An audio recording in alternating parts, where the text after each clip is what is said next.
We are the Muslim Ummah, and each day that goes by, the harder we try.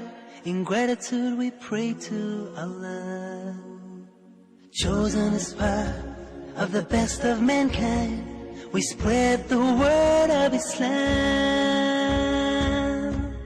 Every difficulty faced in our life makes us realize that it's just part of Allah's plan. Feeling stronger, we take it in our stride.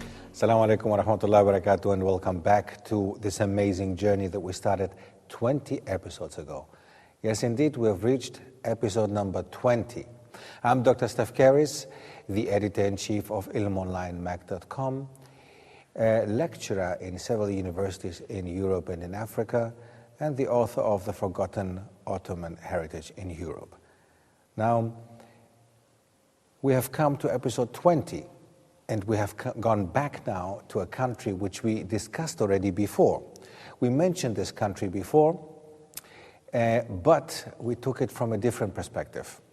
We looked at it from a different angle, and this time we're going to look into the more modern aspect of Islam, the spread of Islam in Australia, from a different perspective, the spread of Islam by the immigrants, especially Muslim immigrants, but also the conversion rates in Australia. Australia is a massive country, as we have figured out already. We have seen that Australia has had contacts to the Muslims in Indonesia already around 200 years before even Captain Cook, before the British arrived in Australia. Before it became a British colony, Australia had contacts, and the Aborigines, the Australian, native Australian people living in Australia, had contacts to the Muslims in Indonesia. And not only were there some contacts on individual basis, no, trade relationships were quite broad. Indonesian Muslim traders and merchants had come down to North Australia and had already established communities and were living there. Many of them had married Aborigine women, had already created Muslim communities long before the arrival of the British. We have to look at it. But now we're talking about Australia, the modern times of Australia, from the 19th to 20th century, actually from the 20th century on, when the migration waves started from all over the world, especially Europe. And we can see that, as we mentioned before, Australia had a white-only policy. A white-only policy in such a way that any other color, even if it was a little bit darker, was not accepted, was not easily accepted into Australian society, especially not Asians or Africans. They would just look into Europe as the continent that would give them workers and that would give them people to come and settle in Australia. So that the biggest immigrant groups until the beginning of the 1950s and 60s and even 70s were actually Europeans from areas such as the Balkan Peninsula, such as the south of Europe, Italy, Greece, Spain and Portugal, but also the Balkan Peninsula, like Albania, Bosnia, Eastern Europe in general, but also Central Europe. Now, we can find within them quite a big Muslim community, and I'm very, very sure the Australians did not expect that. They thought, let's not accept the Asians and the Africans, we keep Islam out anyway. The Europeans, let's get the Europeans who are mainly non-Muslims. But they didn't, of course, encounter that together with the Europeans who came from the Balkan Peninsula, many Albanians, many Bosnians, many other types of Muslims came into the country, many Turks, and this all, of course, created Muslim communities.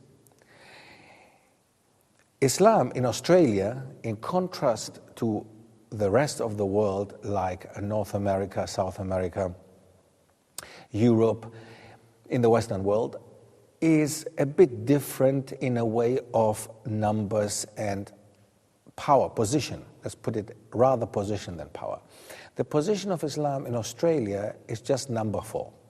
So it's not the second largest religion like it is in most other countries, but it is the 4th one. There is Buddhism even that is much bigger than Islam. The Muslims are more or less make a percentage of 1.7% of the total Australian population, 1.7%, whereas the Buddhists are 2.1%. Then we have, of course, a different type of Christians, different types, different denominations of Christians. We have Catholics, we have Protestants, and we have Orthodox. We should not forget Melbourne is the second biggest Greek city outside of Greece after Athens. So there is Athens and then there is Melbourne. MashaAllah, and this makes it very interesting for me personally, of course, myself. But yes, Orthodox, Catholics and Protestants make a bigger percentage to the Muslim population, to the Muslim percentage. But of course, this is the general view of the Muslims in the whole of Australia. Certain parts of Australia, of course, such as the cities of Melbourne, Sydney, Perth, they have a much bigger population, a much bigger percentage according to population than the entire country. Of course, we can find quite a big number. Also, an important point here to mention with Australia. Australia's Muslim community, or rather Muslim communities, are as diverse as the American Muslim communities are. Not only in terms of origins, where they come from originally, but also racially, ethnically, culturally, and linguistically. So we have a very diverse bunch of Muslims living in Australia. In certain areas, more from a specific area than in others. For example, we can find Albanians in certain areas more than we can find Bosnians. In other areas, we can find Turks rather than living in their areas, of course. And this is what makes Australia very different to Europe, for example. Among the migrants and among the Muslim migrants in Australia, we will also find quite a big group of Australian Anglo-Saxons, Anglo-Saxon Australians who actually have accepted Islam. Quite a percentage, which we don't have the exact number again of. We never had this. It's impossible to find out exactly how many Muslim Australian reverts there are. But there is quite a number which has accepted Islam. Also, not necessarily the Anglo-Saxons or of Irish origin Australian citizens, but also there are Greeks, there are Italians, there are many other immigrant groups that among them will have individuals that have accepted Islam, mashallah, quite some of them. And again, this one we can find on the DVD that I mentioned before, Muslims in Australia. You will be able to find more about this. Although we know that Islam's presence in Australia was earlier than just the migration period, Islam in Australia plays nowadays a different role than it used to play the time before the British came. Next to the community, the Muslim community or communities being so diverse and so different, because they do come nowadays from any part of the world, like in the US, they come from the Middle East, they come from the Balkan, they come from Europe, they come from Southeast Asia, from the Indian subcontinent, and even from sub-Saharan Africa, such as a big Somali community, and this is the recent case, the last decade, the last 2 decades.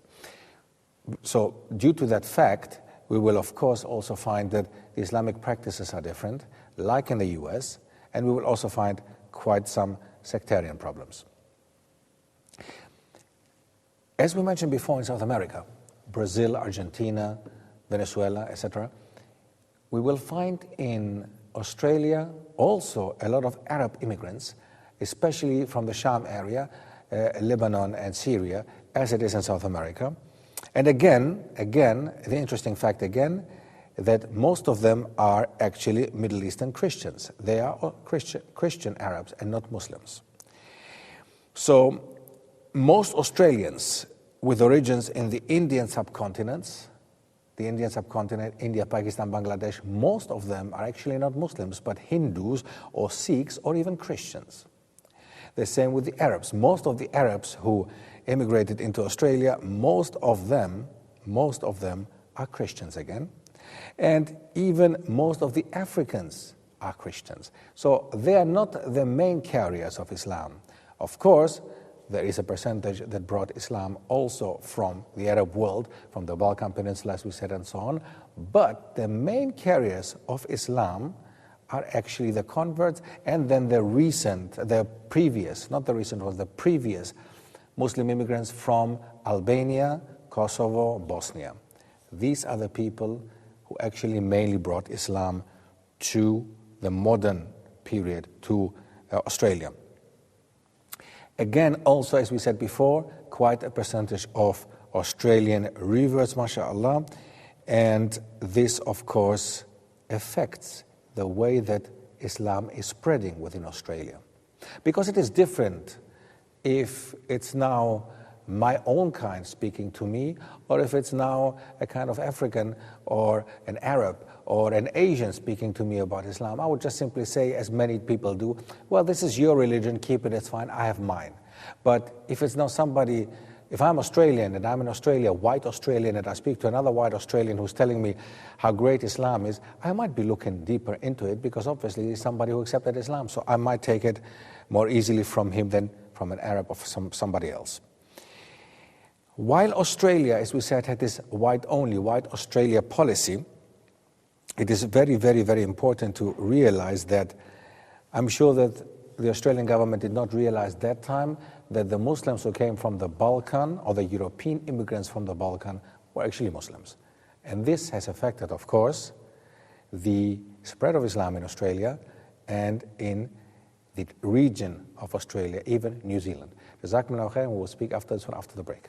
Assalamu alaikum. We are the Muslim Ummah, and each day that goes by, the harder we try. In gratitude we pray to Allah.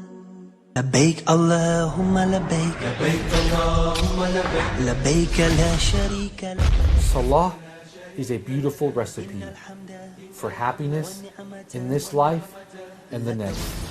But if you don't have the right ingredients for it, the meal won't be so delicious. You look for that taste, but you can't find the same taste. You can't find that same sweetness because you're missing certain ingredients. So much on these things, we don't realize the things that we do in our everyday life, the things that we do in our actions, it's having a big effect on our prayers. We're like, what is missing? Where are these missing ingredients? Where did they go? Why can't I find the pleasure in my prayer? Why can't I benefit from my prayer? إن الحمد والنعمة لك والملك لا شريك لك. The Muslim Ummah, and each day that goes by, the harder we try. In gratitude we pray to Allah. Assalamu alaikum wa rahmatullah, and welcome back after the break. We have mentioned the white-only policy, or the white Australia policy, that Australia was having actually until just some decades ago, not a long time ago. And as I said, I'm very, very sure that most of the people in the Australian government did not realize that when they allowed white Europeans to come over, such as Albanians, Bosnians, Turks, that they didn't realize that most of them were Muslims. In the 1920s and 1930s, Albanian Muslims were accepted, whose European heritage made them more compatible with the white Australia policy. Albanian Muslims built the first mosque in Shepparton. This is in Victoria, in the state of Victoria, in 1960, and the first mosque in Melbourne in 1963. Melbourne saw its first mosque built by Albanians. Now, nowadays, if you look at Albania nowadays, if you look at us Europeans, I mean, if I have to think of Albanians, if I had to think before Albania opened, it would have been difficult for me to even point out where this country is, to find out where this country is and what exactly the background of these people are. But strangely enough, we can find out that 70% of these people, of the Albanians, are actually Muslims, although many of them do not practice Islam anymore. They accepted Islam through the Ottoman Empire, which was mentioned in the previous episodes.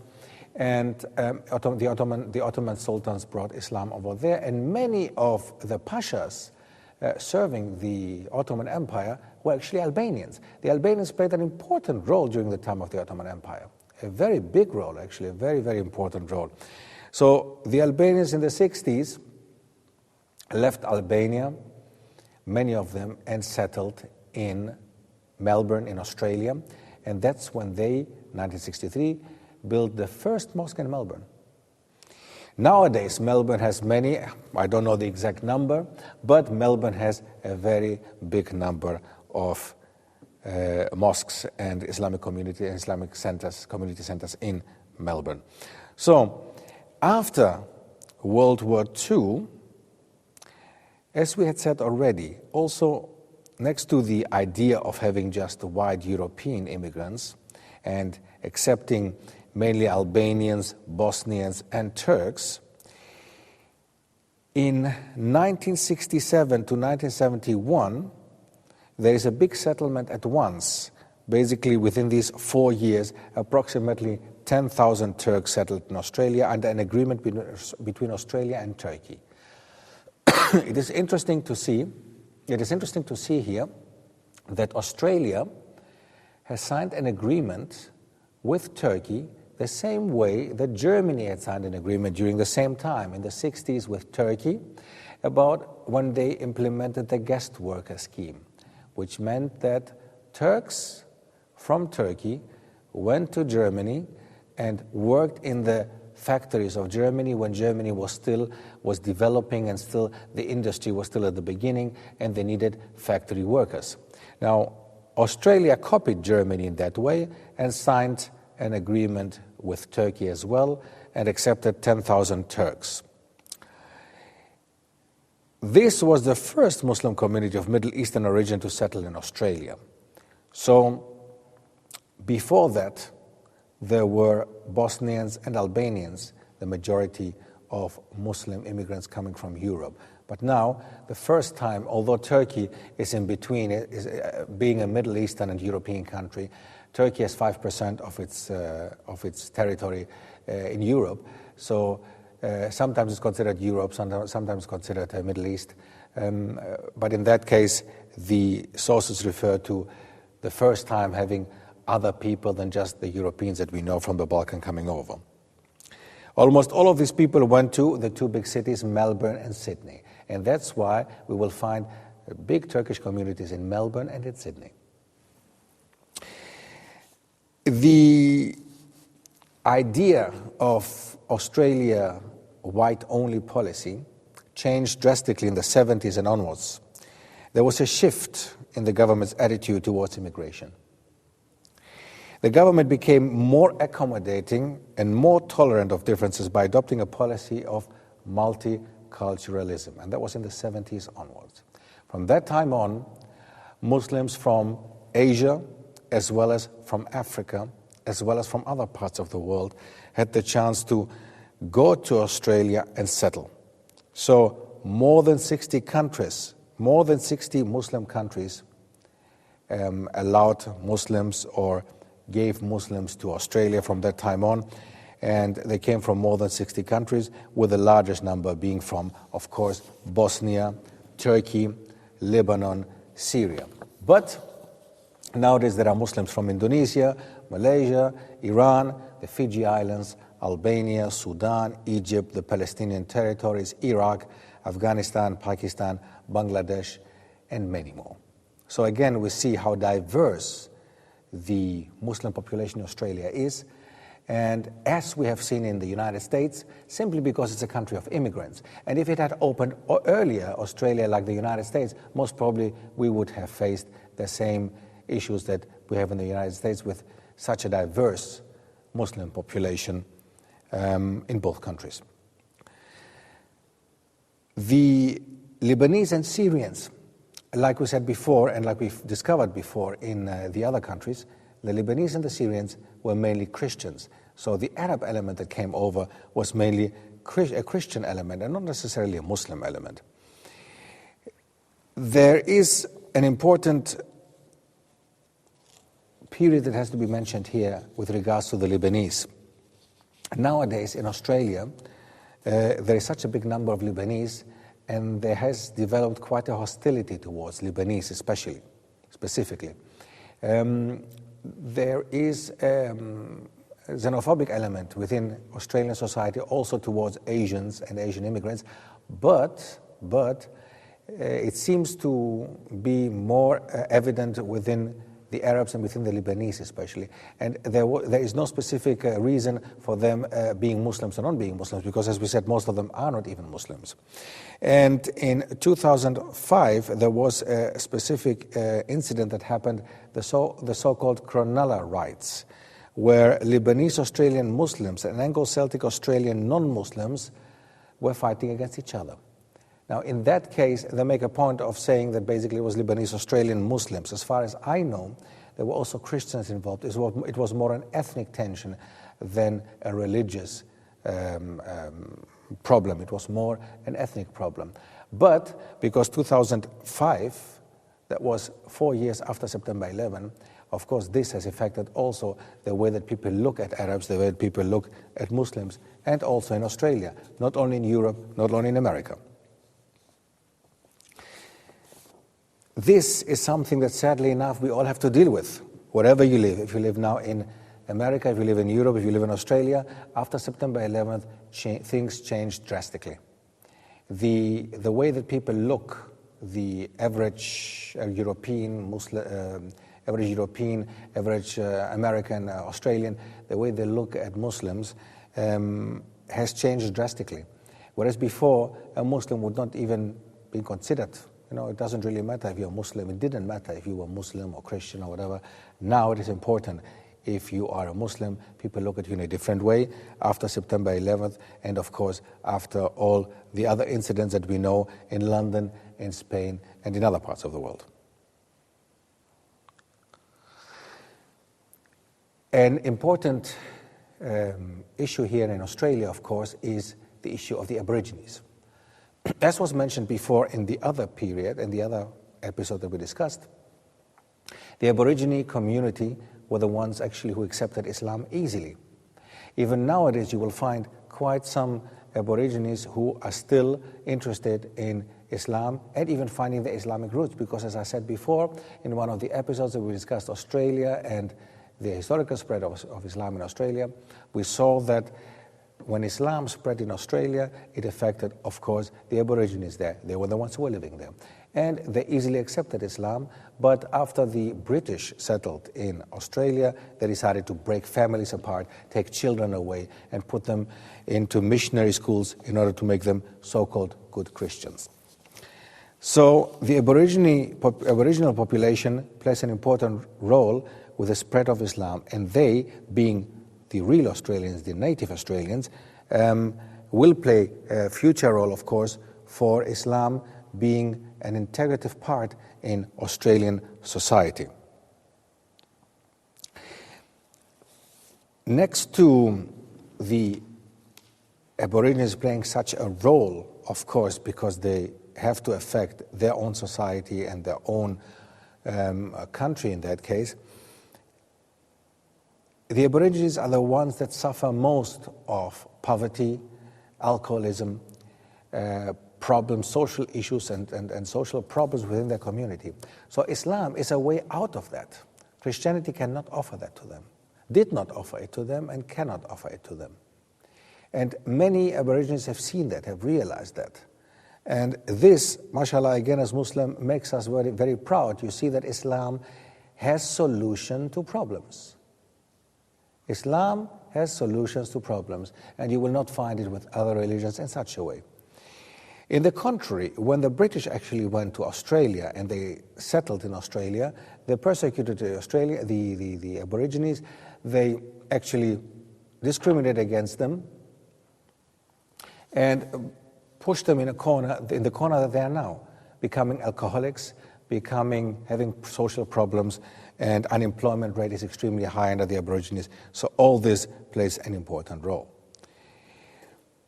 If we look at the states which have most of the Muslims in the country, New South Wales has more than 50% of the total number of Muslims, whereas Victoria, the state of Victoria, has 33% of the Muslims, followed by Western Australia with only 7% of the Muslims. Everything else is a much smaller number.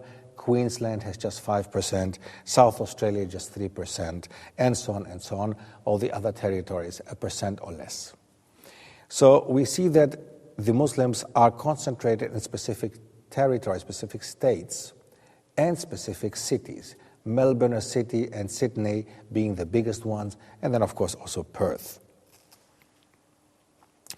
The majority of people who reported Islam as their religion in the 2006 census were born overseas.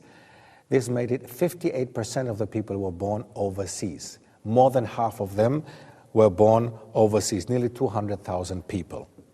So the rest were born in Australia. Of all persons affiliating with Islam in 2006, almost 9% were born in Lebanon and 7% were born in Turkey. Although it is an older immigrant group, like we're talking about the 50s, 60s, still we will find immigration from Turkey and from Lebanon, and still we can see people, Muslims, coming originally from that territory and trying to establish themselves, settle in Australia. The industry of halal meat is massive in Australia. And this is something that I would like to mention. The Muslims did not just bring with them their culture and their deen itself, but they also brought the industry of halal meat. And halal meat is an important factor in the economy of Australia, a very important factor, because they do not only produce halal meat for the Muslims within the country, but also export halal meat, which of course plays an important role for the export industry in Australia and is a very, very important, plays an important role. And recently, not many years ago, they had the first halal meat exhibition in Australia, and it has been going very well. And actually for years now, this has been going on quite well in Australia and was well received by all Australians. Next to this one, we have a lot of international students who study in Australia, a number from Muslim countries such as Malaysia, Indonesia, India, Bangladesh, and Pakistan, most of them. It's at this moment, I don't have specific numbers about how many students there are, but there are quite a number which has to be considered, as in the States. As in the US, we have quite a number that has to be considered as well. One last important fact that has to be mentioned is the issue of the Bali bombings. As we are all aware, after the Bali bombings, of course, this affected, as the World Trade Center affected America and Europe, the Bali bombings affected the look at Islam and the Muslims in Australia. Of course, September 11 affected also the way that the Australians looked at Muslims, but after the Bali bombings, it was more something that happened closer to home. So it's something that affected Australians, plus they killed 88 Australians were killed during the bombings. So this, of course, has affected the way that the Australians would look from that time on to Islam and to the Muslims in their country. Well, I would like to thank you actually for this exciting episode, I think, and would like to move on, inshallah. The next episode will still stay in Oceania, we'll still look into Australia, but I would like to take you further to New Zealand. New Zealand is, of course, much smaller than Australia, but still heavily influenced by immigrants and influenced by Muslims. So inshallah, I hope to see you in the next episode. Assalamu alaikum wa rahmatullah. We are the Muslim Ummah, and each day that goes by, the harder we try. In gratitude we pray to Allah. Chosen as part of the best of mankind, we spread the word of Islam. Every difficulty faced in our life makes us realize that it's just part of Allah's plan. Feeling stronger, we take it in our stride. We are the Muslim Ummah, and each day that goes by, the harder we try. In gratitude we pray to Allah. Chosen as part of the best of mankind, we spread the word of Islam. Every difficulty faced in our life